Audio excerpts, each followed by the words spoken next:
Hello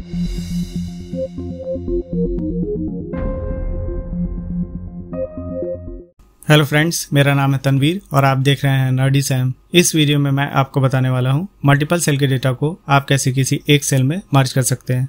तो दोस्तों, अभी आप यहां पे देख सकते हैं मेरे पास यहां स्टूडेंट का कुछ डेटा है जो कि मैथ टेस्ट का, और सपोज दैट यहाँ पे हमें ऑब्टेन मार्क्स के इन सभी सेल के डेटा को किसी एक सेल में मर्ज करना है। तो हम वो कैसे करेंगे? तो हमें इन सभी सेल के डेटा को एक सेल में मर्ज करने के लिए कॉनकैटिनेट फॉर्मूले का यूज़ करना है। तो चलिए मैं आपको बता देता हूँ कि आप ये कैसे करेंगे। तो सबसे पहले हमें यहाँ पे इक्वल टाइप करना है एंड देन हमें यहाँ पे कॉनकैटिनेट का फॉर्मूला लगाना है एंड देन हमें ब्रैकेट स्टार्ट करना है एंड देन हमें ट्रांसपोज का एक फार्मूला टाइप करना है यहाँ पे एंड देन हम यहाँ पे फिर से एक ब्रैकेट स्टार्ट करेंगे, एक ब्रैकेट लगाएंगे एंड देन हम यहाँ पे एरे को सिलेक्ट करेंगे, यानी कि रेंज को सिलेक्ट करेंगे एंड देन हमें यहाँ पे टाइप करना है %, एंड देन यहाँ पे हम double quotes and comma double quotes, और अब हम यहाँ पे ब्रैकेट को क्लोज कर देंगे। ब्रैकेट क्लोज करने के बाद हमें इस तरह से इसे सिलेक्ट कर लेना है ट्रांसपोज तक एंड देन हमें कीबोर्ड पे F9 की प्रेस करना है। तो आप जैसे ही F9 की प्रेस करेंगे तो आप यहाँ पे देखेंगे यहाँ पे ये कर्ली ब्रैकेट आ गया है, बिकॉज ऑफ यहाँ पे जो हमने एरे सिलेक्ट किया था, जो हमने रेंज ली थी, उसकी वजह से यहाँ पे ये कर्ली ब्रैकेट आ गया है। तो हमें इस कर्ली ब्रैकेट को रिमूव कर लेना है। तो हम इसे बैक स्पेस से रिमूव कर लेंगे दोनों जगह से। तो इस तरह हम इसे रिमूव कर लेंगे और अब हमें यहाँ पे ब्रैकेट को क्लोज कर देना है और इंटर की प्रेस करना है। तो आप देख सकते हैं यहाँ पे जो भी मल्टीपल सेल में डेटा था वो यहाँ एक सेल में मर्ज हो चुका है। तो दोस्तों, अभी आप देख सकते हैं हमारा जो डेटा है वो अभी तक फार्मूले के फॉर्म में है। तो हमें इसे एज अ वैल्यू कैसे पेस्ट करना है, तो चलिए मैं आपको बता देता हूँ।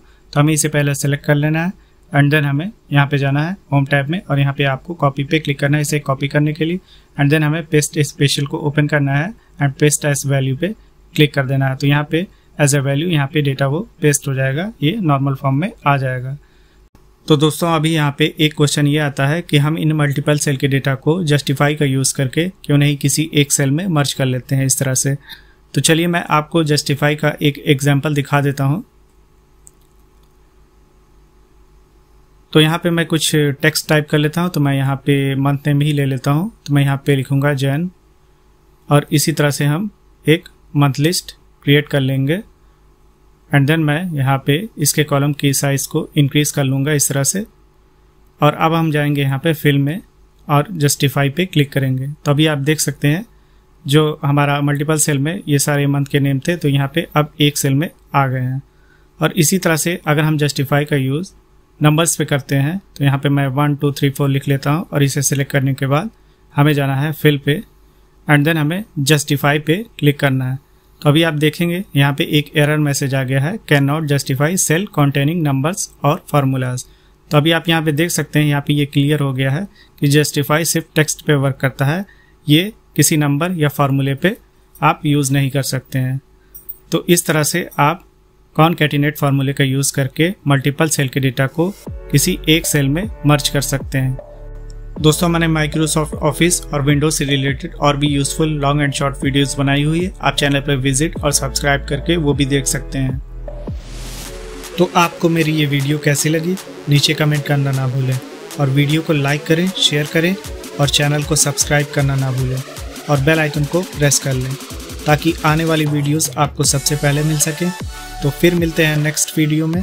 Thanks for watching.